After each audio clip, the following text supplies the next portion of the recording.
Hey everybody, it's your Warlord. Warlord Mal. We have one more year in the bag. I can't believe it's already been a year since 2019.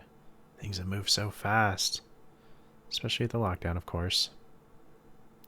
But we're here to talk about some good things. Mostly, what was 2020 like for gaming? And thankfully enough, that was actually a pretty positive aspect of the year. Um, I finished 21 games in the year of 2020. Wow. That is a lot of games for finishing them, you know? Because it's kind of like finishing a book. It's like, you're doing a pretty good job if you finish a book in like a month, you know? Especially one of some size, like some of the games. Again, it was mostly year strategy games, which, it's what I'm drawn to. But I also did do um, one role playing game. No, I did Shadow of Mordor. I did Tower of Time. That's two. And we're going to talk a little bit about the format of those and kind of what I did. Because as some of you guys saw, towards the end of the year, I started doing an entire finished game in 20 minutes. And that was an experiment of sorts because I felt like, well, maybe an hour, hour and a half is too long. To skip to the end of the thought, I discovered it wasn't too long. And I discovered that, even I myself will watch, a couple hours of something if it's truly what I want to watch. And that's subjective. But I think I have struggled for the last 2 years of this whole finished game experience project, of doing one video, one finished game, and believing that's a good idea. And I still do believe that's a good idea, but the inspiration of it was I wanted high quality content and one finished game so you could see it all in one go. And I thought that was something special. And the 20-minute finished game video thing was an extension of that, thinking that it would be a good idea. And it works sometimes, but honestly, I would just rather do all of my videos kind of going forward as just, here's all of the interesting bits. And most of the time it'll add up to be 30, 45, hour and a half long. And that's still really high quality content. But if you had talked to me 4 months ago and you had told me that it was, I would have been like, no, we can do every game in 20 minutes. And you can, but I think in the case of Tower of Time, for those of you who watched it, it suffered. And that's because, I did show off most of the main story and I did show off my party composition, but there was hardly any gameplay in it. If you look at Mass Effect, role-playing game compared to another role-playing game, for recording it and the project of showing it off, having as much gameplay as you can and as much story as you can so that the viewer can ride the train with me from beginning to end. That's the point. It was a lot of skipping around and you got to know the story pretty well, but the gameplay, you had a hazy idea of it, and I didn't like that in that video. It's still a good video, and I still really enjoyed giving the praise I did to Tower of Time. But if you were to compare it to maybe Shadow of Mordor, which is more of an action RPG, but it's still an RPG, there's plenty of story in there for you to experience.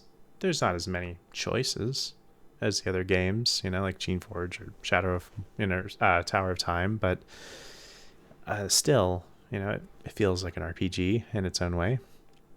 But in comparing it, Shadow of Mordor was an hour long, and you got to see a lot, and I was proud of that. I put a lot of heart and soul into that one.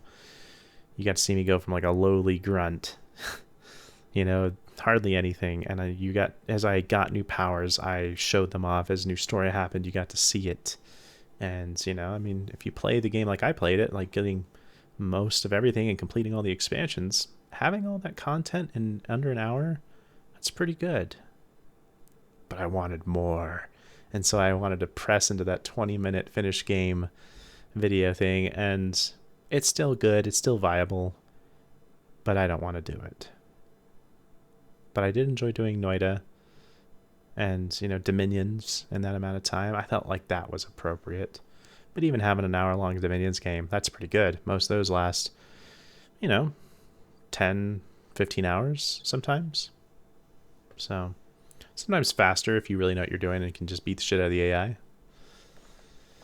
So anyways, that's kind of my reflection on what's happened. What's my mission for 2021? You know, what's the goal? Last year I made the goal of I wanted to finish 2 games a month. And that means I would have had to have put out 24 videos. 3 short of that goal, but that's okay because I did a couple heavy hitters. I needed to take some breaks. You know, that was good. I still got pretty damn close. And when I made that goal, I didn't think I'd get anywhere near that. I thought I'd be like 15, 16. Definitely a game a month. Maybe 2 sometimes. So I'm happy with that. But the mission for 2021 is to stop buying games. And I thought about this a lot. Not the stop buying games part, but why I wanted to do this, you know, was what I thought a lot about. I bought a lot of games and a lot of sales. And there's so many times I find myself saying, I bought that game and it looks so good. And so many people said it was good. And I haven't played it. And I'm going to obey this rule to an extent. I already know I'm going to break it. But how I'm going to obey it is I'm not going to buy anything new for myself. I am going to play what I've already bought. Go back through the catalogs on GOG.com, on Steam. I have, you know, easily 500 games I haven't played. And I want to beat some of them and upload them and finish them and really experience what they were like. You know, this includes Gene Forge as always. This includes, you know, Roller Coaster Tycoon. This includes some of the lesser known games that I hardly ever see people talk about, like Dead Islands. What else? I had like some of them installed. Age of Magic would be fun.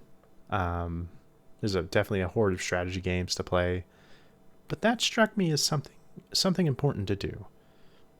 You know, when I first started this channel, it was to play some games that I had grown up with. Of course, that's most people's inspiration, but it's grown beyond that, and I wanted to actually experience games that other people had grown up with and to kind of find out what made those games good, even if they were older and the interfaces were harder to get along with. There was always, whenever I explored them, like Might and Magic 1, oh man, like the interface actually works pretty well. There are some definite hassles, like memorizing your spells, like you have to hit S or C or whatever, and then like the level of the spell, and then the number of the spell that you're casting in that level, like there's some funny things like that. But whenever you got into the flow of it and you started having fun, I mean, it didn't matter if the graphics were ancient.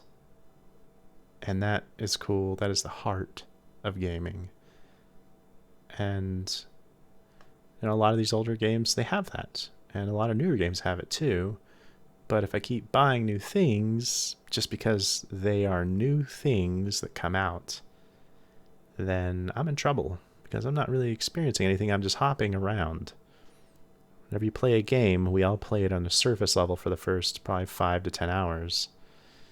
And it takes getting past that. It takes getting past wanting to quit a couple times.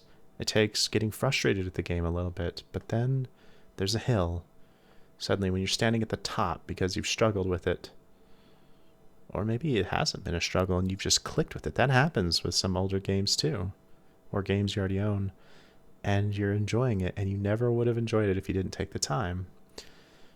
So, but I'm not buying any games for myself, but if friends want to play games together, I definitely am going to look into buying the game because that's worth it. And I think that's worth breaking the rule for. You got to be flexible with your rules. You know, I'm doing it for myself, but also I can definitely go enjoy myself with others. And so that's the mission for 2021. I thought that was pretty good. So let's get to the meat. We've already touched on it, but I said we finished 21 games this year. I'm going to go through each of them and kind of reminisce a little bit about what I was thinking, any thoughts and feelings I had on it. And yeah, pull up a chair. It'll probably be, you know, a little bit as I describe each thing, each game. So I'm going to kind of go in chronological order. I have them noted down, but I have them also grouped up if like I did a game more than once. So the first thing we did this year, which I was really excited to do, was Fallout 4, Special Agent Fingers. And this started off as the stereotypical super ambitious Mal project. I was originally planning to do every settlement, get max levels, get every perk, and max every companion. That's still a goal of mine. I'm never giving that up. But I mean, I don't know if I'll ever achieve it because it's easily like 150 hours of work or something. But I'd love to, because I really do like that game.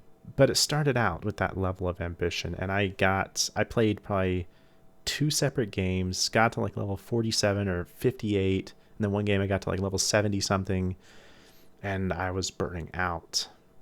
How to pace myself has been the biggest obstacle of doing Let's Plays, streaming, anything. Pacing yourself, learning your limits, taking a break, so you don't destroy your enjoyment, and coming back with renewed, you know, I want to do this, I want to have some fun. So I burned myself out a couple times. And then eventually I took the footage I did have, I think, and then I molded it into something new, Special Agent Fingers. And suddenly it became kind of a comedy story Let's Play. And then I remember, I haven't finished Fallout 2 all the way. I've only like seen probably a good like 75%, 80% maybe. And then I remembered like Myron's story with the drugs and the jet, and then it just kind of came together as I like had this character that would steal, do the jet and the drugs and stuff. And then I was like, that's how I'll end it. I'll go up to a terminal, because that's what Fallout 2 always showed, was the terminal, and I'll have Myron on that. Perfect way to end it, you know. And that was a lot of fun to generate that story and show off all the comedic bits of killing people with caltrops.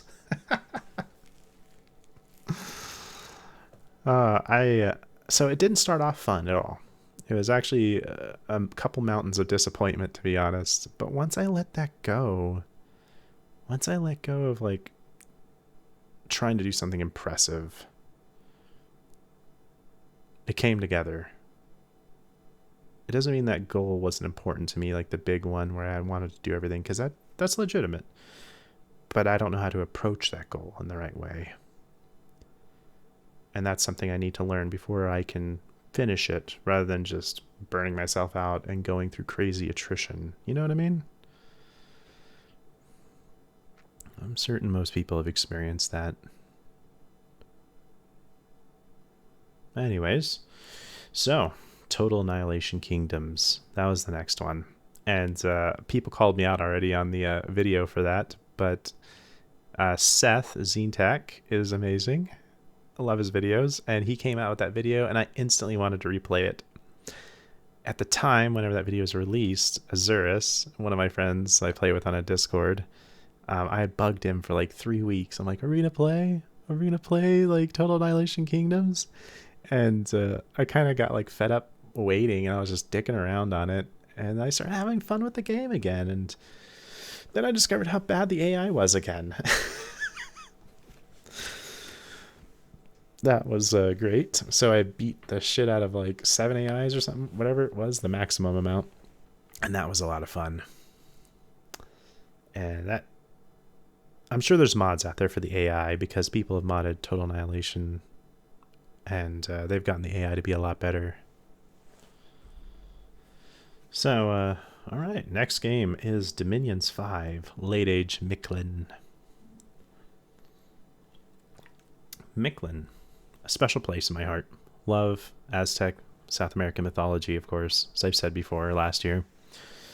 And it was nice to close the circle. Mictlan is one of a handful of nations that actually continues through all the ages. And yeah, seeing the apocalypse actually happen and all that blood magic, that was fun. Yeah, that was the Ethereal Quickness build, I believe, with the Fountain of Tlaloc, I believe. That's a fast thing. That was a fast build. I really enjoyed coming up with that Hellbless. Especially because it gives you good research. So we'll talk more about Dominions here in a second. I think I did after that Conquest Elysium for the Priest King. Yeah. And that's just, again, playing Mictlan in Conquest of Elysium. Go get your sacrifices, you know, cast some spells, summon up your crazy-ass demons and ghosts from the underworld of Mictlan itself, kill everything. That was fun. And then we have something different after that. Megaman 4, Megaman 2, and Super Mario Brothers, which we'll talk about, I think, a little later. Did I write that down? Yes, I did, but it's later because I did it later. So Mega Man 4 and Mega Man 2 are right next to each other. Those were kind of fueled by tequila. I was feeling ornery like one night, and I was just like drinking. And I was like, I think I had just finished beating Mega Man 4 on my Nintendo DS, and I was like, I had struggled with it for weeks. It would be something that I played before bed because I still wanted a game, but I wanted to like go to bed.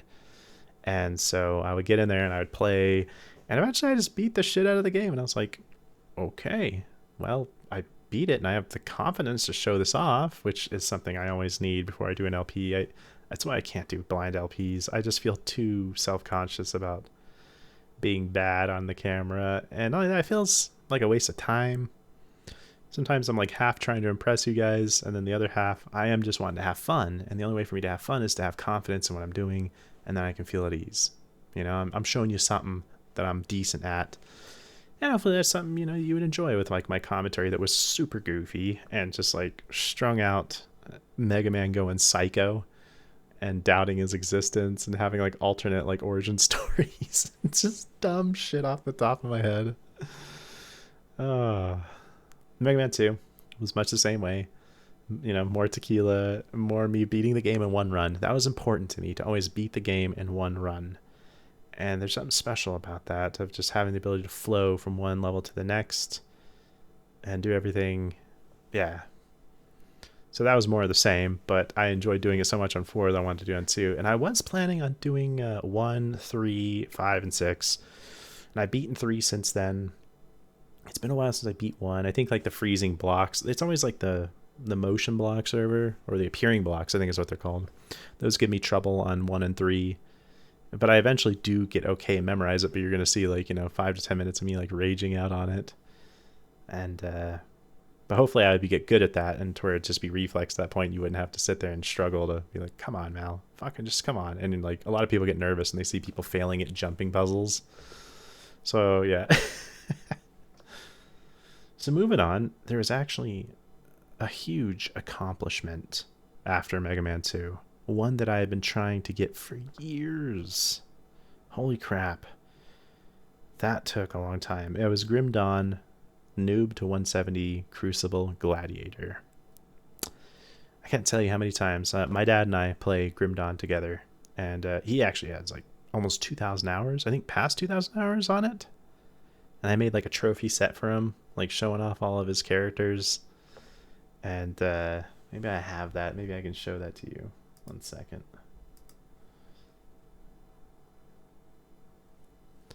Yeah, let me pull that up real quick. I know I have that somewhere. Where is it? But I made a trophy case of all 10 characters of his that he had, and they are all level 100s. That takes a while. It'll definitely take you about 40-50 hours to get like a level 100. You know, you can go faster for sure. I think I've gotten it maybe in like 30. But let's see here. Anyways, what made 170 like such an accomplishment is like I would always compare every character. Can it do 170 Crucible? And I always wanted that. And every character I made would fall short. And man, that was just a tough break. And I failed at it so much. And, you know, to take a character from level 1 and show that whole progress to level 100. Okay, now find all the items. Like, that's hard. Finding a whole set by yourself in Grim Dawn without trading was hard. The only exception I made was if the item dropped for somebody else that I was in a game with and they traded it to me immediately. I did take that. But that was the only thing I allowed myself, and that easily tacked on like another 30 hours, I want to say, to like finding everything. Not counting like farming like the monster infrequents for that shit. Pictures. There we go. I found it. So this is my dad's stuff.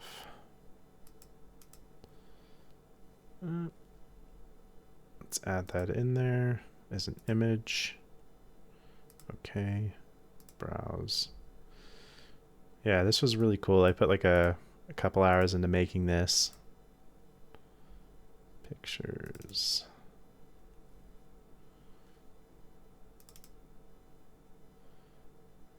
There we go. So this is what it looked like. Oh, of course, it's like all small. But yeah, these are all of his level 100s. Benejan, Origin, Buzz, Draco, Mastablasta, Issachar. Mastablasta, I think, is from Road Warrior. Most of these are references to something my dad was reading at the time, or a movie he saw, or just he likes Middle Eastern mythology for like the Jinns. This is his level 100 dead hardcore, Soljin. He lost that, but he's remembered. Jardir, Slothnik is my dad's name. And Razorhead, Sunjin, and Deathjin. And that is all of them. I made this, and I was like, this looks so cool. I actually stole inspiration from this from, dude, what was it? Some post in Steam that had their character trophy case. And I was like, I'm going to make that for him because he put so much damn time into that game. So, yeah, that was really neat. All right, where were we now? Yeah, talking about Grim Dawn, Crucible Gladiator. That was a fun climb, and it was a challenge. You can just hear me at the end of that. Like, I think the video was 37 minutes long or something, but at like about like 30-ish minutes, whenever like I'm facing Xantern at the end, my buffs have worn out. If I die, it means another hour of farming tributes and, you know, getting everything back up to where it needs to be, getting the potions again. But at the end, I pull it off. It was so high stakes. And I got a shit ton of loot for it. It was neat. The one thing I have to say, though, for criticism about the game is, like, this is most ARPGs. I feel like they should... And Grim Dawn actually does do this now, because I was able to find the Rosin set before I took on the the Crucible, but they should just make it to where, like, you can craft the items you need, even if it's, like, a lot of work. That way, they take the RNG out of finding stuff.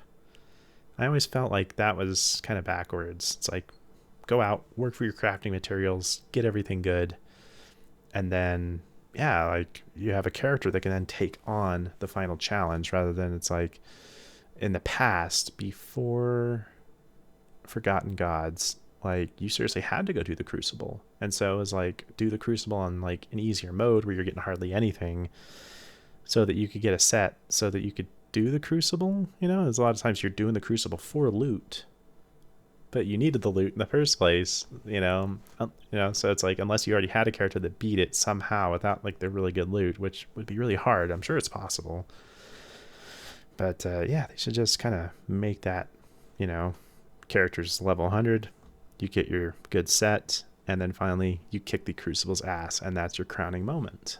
So anyways, still a good game. Next up is probably Dominions 5 Impossible Ermor multiplayer. I think that might have been earlier, but that was a fun game of me playing with Tasty and Malcav. And at the time, none of us were very good at Dominions. I don't think we had played any multiplayer Dominions on, like, Llama server or Clockwork Bot at that point. And so, like, we were all like, okay, Impossible AI is going to be nuts because it's like a ton of bonus resources. Malcav came up with the idea that I should play Solaria, he'll play Pythium, so we're kind of like the sister empires of Ermor who had fallen from grace, and we were going in to kill them with the help of Ind, who was Tasty Alarm. And that was a lot of fun. We made a lot of, like, good jokes, and we actually beat it, and we thought it was going to be super hard. It actually turned out to be ridiculously easy. So after that is Dawn of War 2. Dawn of War 2 was a game I had played in 2013, and I was addicted to it. Like, even no, actually it was before 2013. That was like 2011, I want to say. Yeah, still working at another place. Yeah, and that was a game I kept to myself for the longest time. Like, I wanted to upload stuff of it, but it was like, oh, it's just like an RTS. How do you make it interesting? I'm not casting any games, so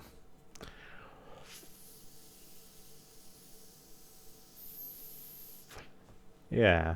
But that game was a lot of fun. Playing the orcs, that brought back a lot of good multiplayer games, memories. I consider myself halfway decent at that game. For sure, I can usually take on most people, but I was not a pro. Not like Texanius and Kael'thas and all those awesome players who are still probably playing the Elite mod, which I've never played. Unfortunately, I'm sure it's great, and I'm missing out. So after that, I played another pickup game of Warhammer Gladius, I believe. It's the Space Marines. And Gladius really just continues to be a fantastic Warhammer game. The strategy is like a more in-depth Civilization 5. The economy is simplified, but the combat is way better. I mean, you have all sorts of cover bonuses and terrain features that really complicate how your armies can move and scout. You have the neutrals that are like a pain in the ass. I mean, Malcolm always talking about how it's always the war against the neutrals for the first like third of the game at least. And that was a lot of fun. I think I played with him as Space Marines in that game. We were 2 chapters taking on very hard, I think. It was fun. Next comes Master of Magic, The Stream of Life. That was a fun LP. I had worked on that strategy for quite some time in the past. I'd always wanted to do it. It was like one of those that I had kind of like put together after my artifact run. This was years ago. This is back in like 2013 too, that I figured out this strategy, and not like that's anything hard. Pick a race, pick max nature books or whatever, Stream of Life. Done. And I usually did it with, not with nomads, but with the highmen, because their paladins were so good. So I did Stream of Life with the nomads, though, because that was a lot of fun. I'm trying to remember. What the fuck did I do with them?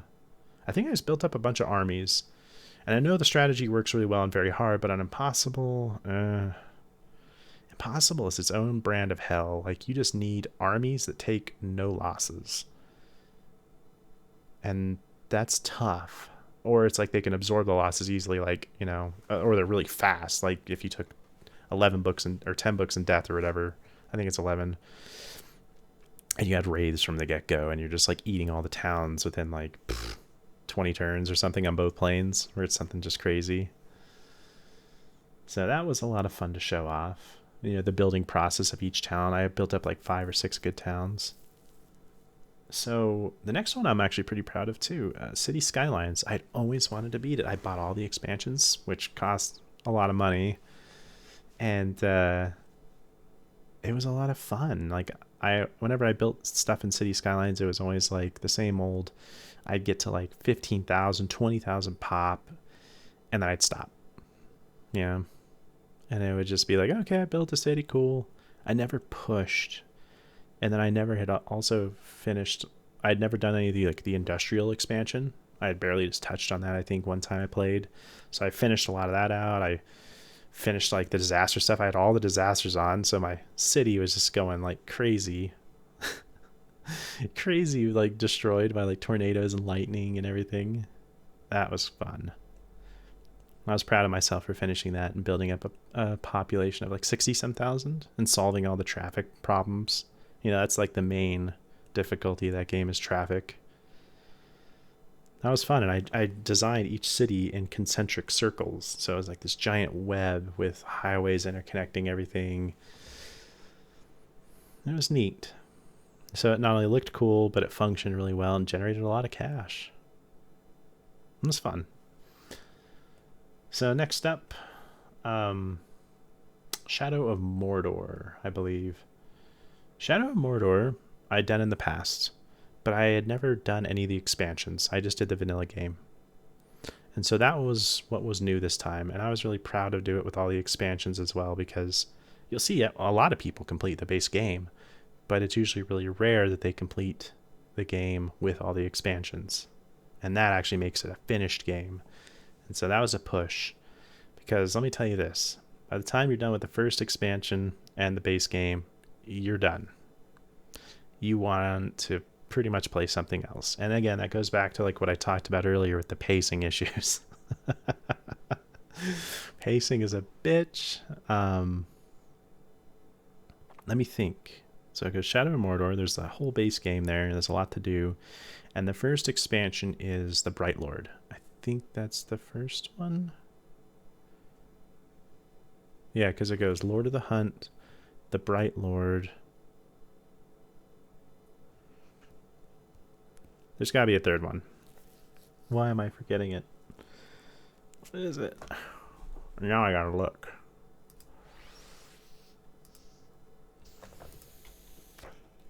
Shadow of Mordor, what? Okay. So here's Shadow of Mordor. I guess we gotta go to the store page. What was it? The Bright Lord, the Lord of the Hunt. And there's like a bunch of like other item stuff. Was it just the two? There's gotta be more. I know I did it. I thought there was 3.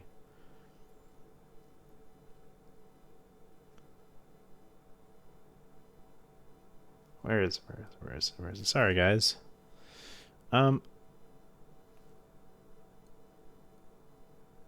Yeah, there's just stuff for upgrading your orcs, it looks like. Okay, so yeah, just the 2 then. That's good. Okay. Yeah, so we did both the expansions. But yeah, after the Bright Lord, I was like, man, I am finished. That was a lot, to do. And then Lord of the Hunt was thankfully very short and a little easier, and it was good. But yeah, the Bright Lord was a lot of fun. My favorite character in that series is Celebrimbor. They did him so well. His sense of just existence, with him being so long-lived, so powerful, and also devious. That combination, really tickles me with his character, and he still feels for Talion. But yeah, like, everyone's a tool in his mind at that point, and that way he's become close to Sauron's way of thinking, except for he just hates Sauron. Now I know in Shadow of War all that changes, and I haven't completed it yet, but I know that turns around a little bit. So anyways, I had a great time doing it. I actually went through and discovered all the artifacts. I didn't show that off in the footage. It was actually my first time editing everything in Adobe Premiere. I switched over to using that because Windows Movie Maker was kind of being a pain in the ass, having trouble with large file sizes and crashing. And the reason I stuck with Windows Movie Maker over any other thing, because I even bought other programs for editing, and even like Sony Vegas, I bought that, and they were slower, and they like kind of lacked features or were harder to use than Windows Movie Maker. I'm like, how is this like free default program so damn good compared to everything else? At least for my purposes, it was fantastic. And I've tried using other programs, but Adobe Premiere, it's fast. A lot of bells and whistles. It's expensive, but it's worth it. I got to say that, having finally taken the plunge. And I do like it a lot. I can see why professionals use it. So, all right. That was Shadow of Mordor. Next up, Rusted Warfare. We returned with a nice, easy 4X. And or people actually say it's not a 4X, it's an RTS. Well, exploit, expand, exterminate. What's the last X for? Yeah, Rusted Warfare was a nice thing shown to me by Eos Condor, and I had a fun time with that. It was just total Annihilation light. It's the easiest way to explain it. It's not very complicated. It's a nice variety of units. Things look cool walking around, and it runs like a charm. And you can play in some very big maps. the modding scene for it is pretty well developed. There's quite a bit. I was impressed by that. It must be pretty easy to mod. At least that's what I think. I don't know. But that was a lot of fun to beat Impossible on. The AI wasn't like the craziest, but it was aggressive enough to challenge me. Huh. So next up, we go to Super Mario Brothers Ultra Fuck You Edition. That was in the same vein as Mega Man 4 and 2.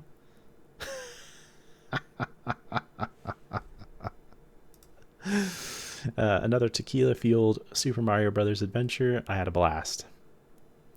And this time I took it a step further and I started putting in video clips that were referencing like what I was talking about, or just to be silly. And we're, you know, whenever you're looking for video clips to reference something that has no reference, like I was talking about like, oh, I've got to better make sure my head's screwed on, blah, blah, blah. And I just record this all in one go, and I'm like half drunk and I'm just having fun. And then I edit it later that night whenever I'm like starting to come down and I'm more sober, and I'm like thinking as I'm like playing the video, I'm like, my head's screwed on. All right, well, let's search YouTube.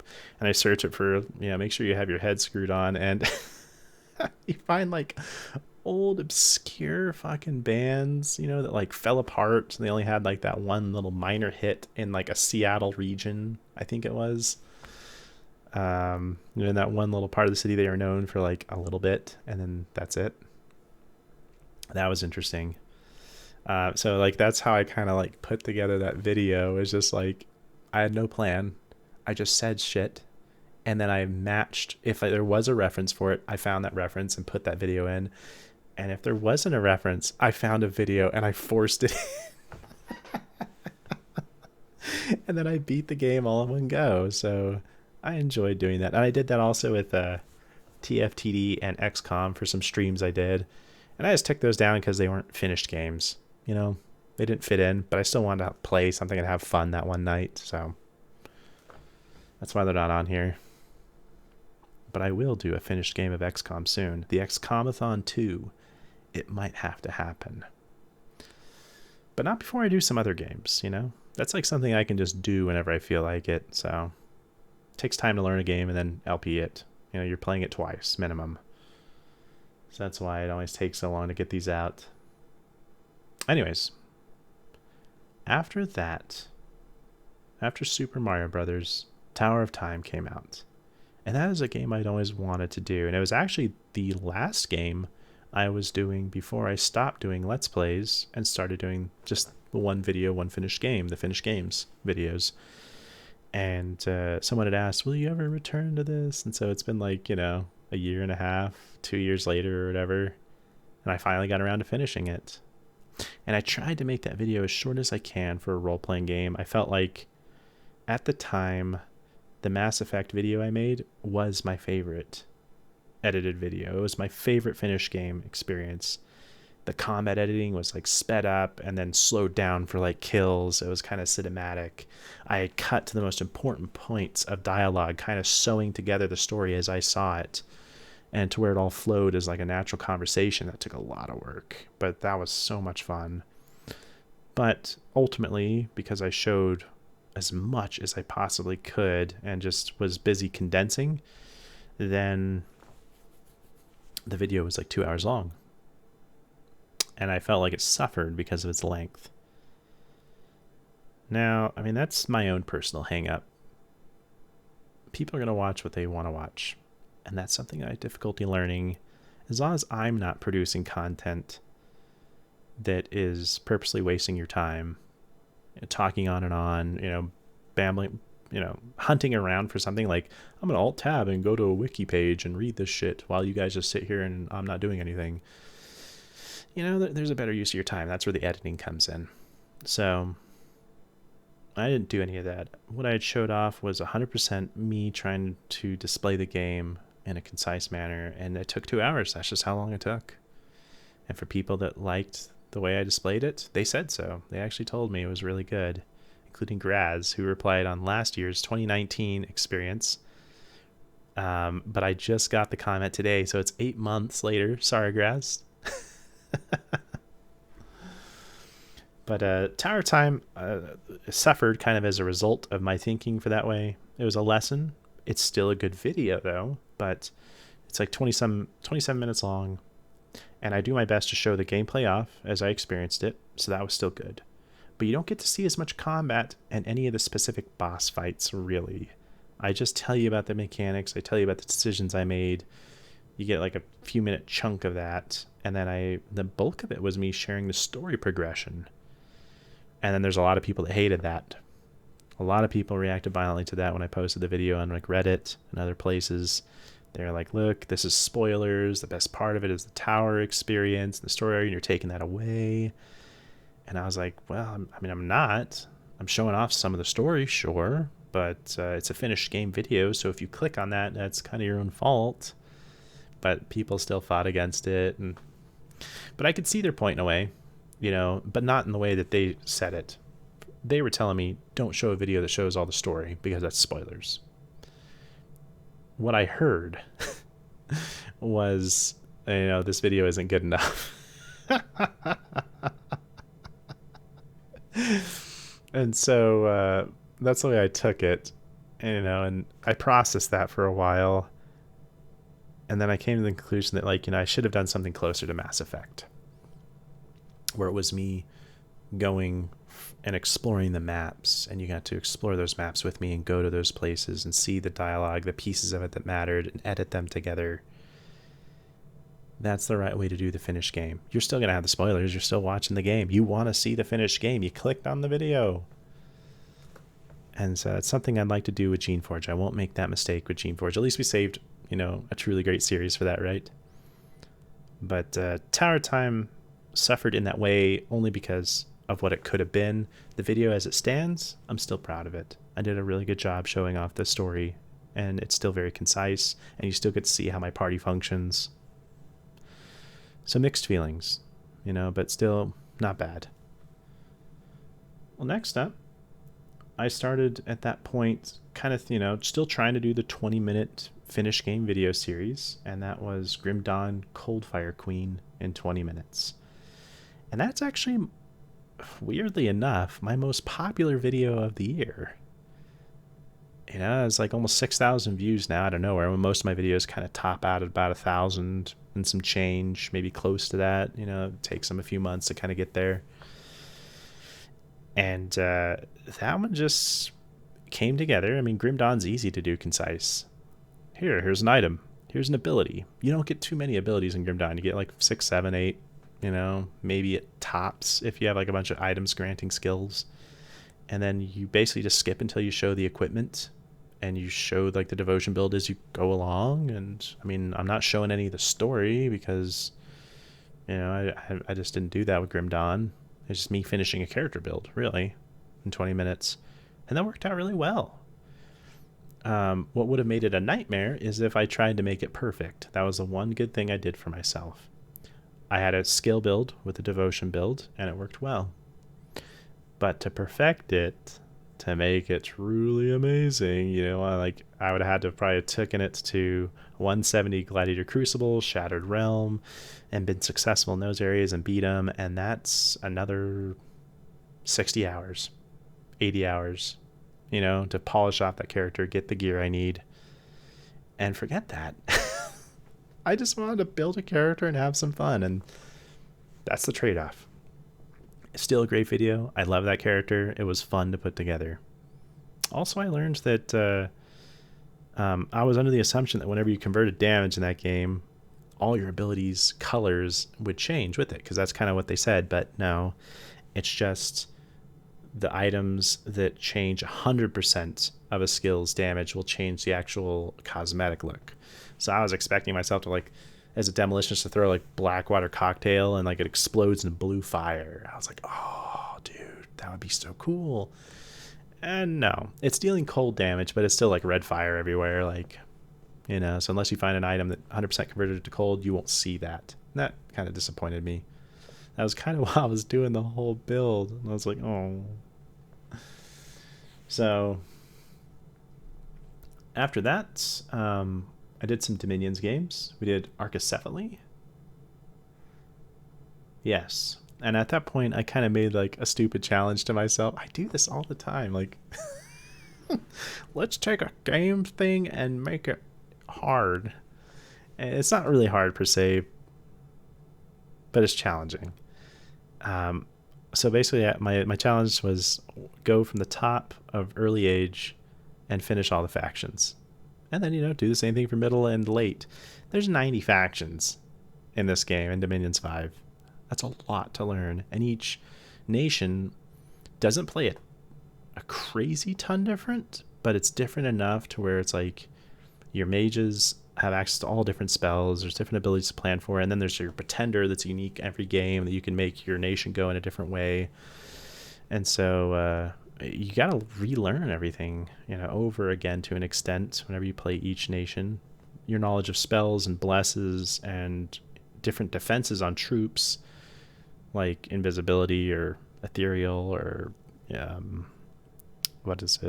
glamour, that always works the same. Trample, the right number combinations for how much damage and defense you kind of need to get away with certain situations is always the same. But yeah, like learning mage paths and how to get the most out of them with boosters and different spells that raise those magic paths, that can be a challenge. And then how your blessed units function is way different from game to game depending upon how you're building it. So Dominions 5 is very asymmetrical, and there's a lot of variety on that front, and that's good. But we had fun with Arcoscephale. I trampled the shit out of everybody. I got to use a bunch of different great spells with the Oread. I really liked them. They did so well. They're a powerful faction. And that kind of got me out of my Mictlan rut, to be honest, because I was just playing Mictlan.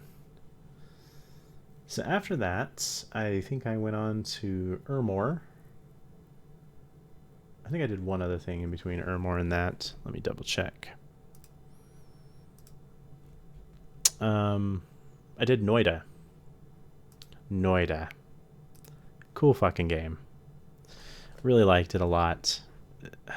I've done a game in the past for an LP series. It was called Magic Maker, where you build up different spells and they all have crazy effects and they become just huge and lag inducing on your CPU as you have like hundreds of effects going on. And Noita scratches that same itch as Magic Maker, but it's a lot harder because it's a roguelike. You die, it's over.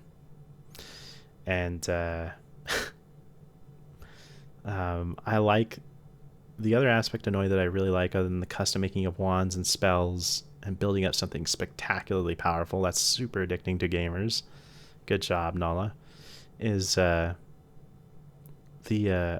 a game, an old browser game called Falling Sand Games, and you would basically just have the ability to put things on screen that would generate sand particles. Well, each one of these particles had their own physics. They would fall, or they'd start on fire and then burn in like a pattern depending upon what the materials the sand was made out of.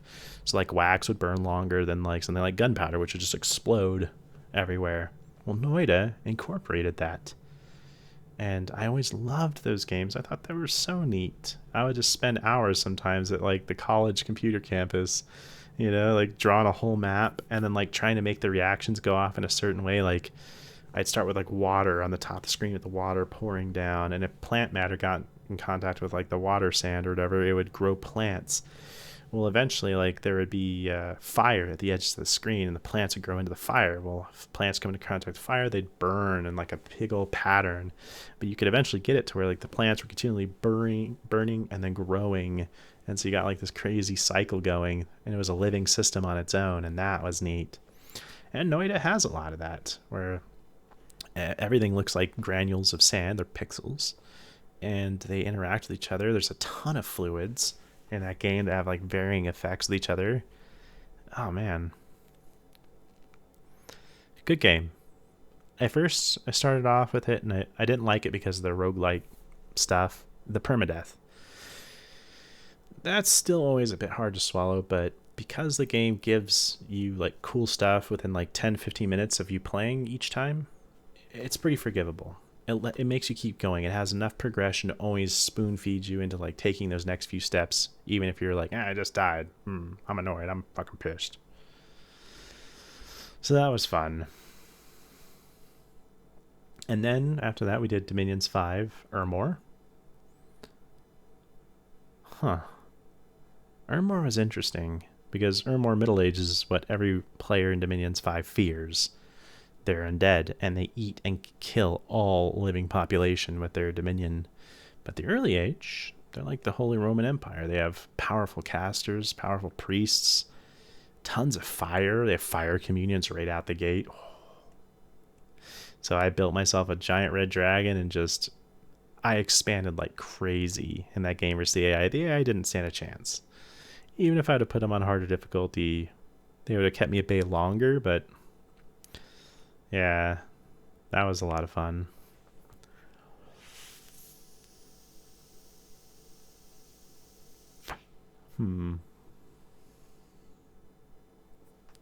Well, I think that's it for games.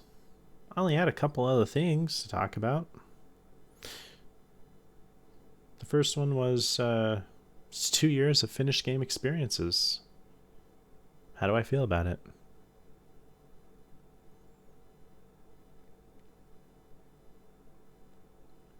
You know, I've made some mistakes this year, and my mistakes continue to be the same ones, which I'm grateful for because that's a pattern.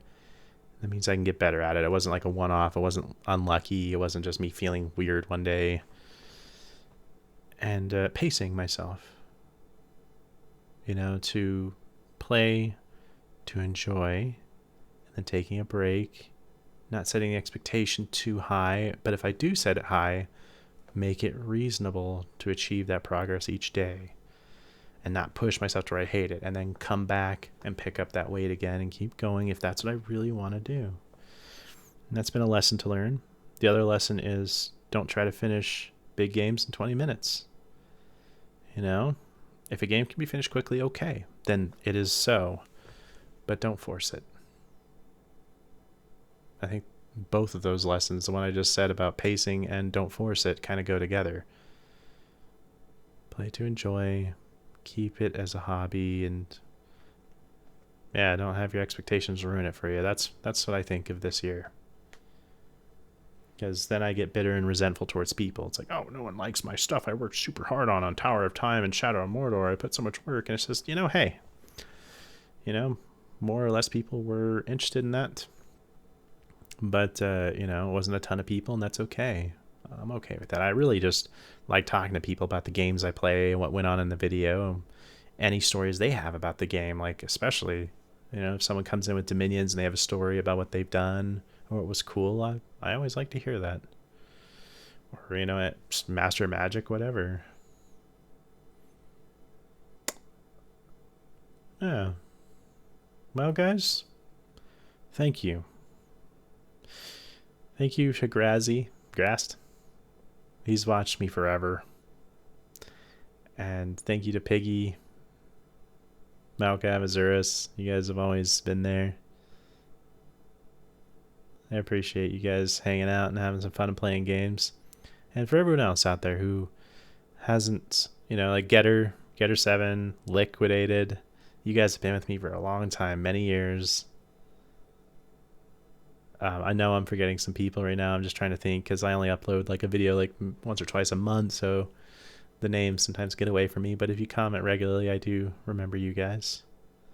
But yeah, if you're just silent, if you're just like me, I'm like this sometimes. You just watch a video, you enjoy it, but you don't comment, and you leave a like or you don't, whatever. Like, thank you just for watching. And I'm sure there's some people out there that watch my videos and they talk to other people about what I've done, maybe in games, perhaps, and they're like, "Oh, he was crazy. He was doing this. He's having a good old time, or he's being a dumbass and dying a lot. But man, this guy's funny," or something. I don't know what those stories sound like. I'm just trying to imagine. But thank you. And every time someone does leave me a comment and just describes like how they watch things or what it means to them, that's really cool. That's a look into someone else's life that I'll never get to have without them. And hopefully this is kind of that way to you, and it represents some sort of comfort or fun. Or at the very least, you just find out about some cool games that maybe you don't know about, or you see a game in a new light that you thought was shitty, and now you think it's cool. that would be neat to hear about. But regardless, guys, I'll catch you guys on all more finished game experiences. I'll see you then.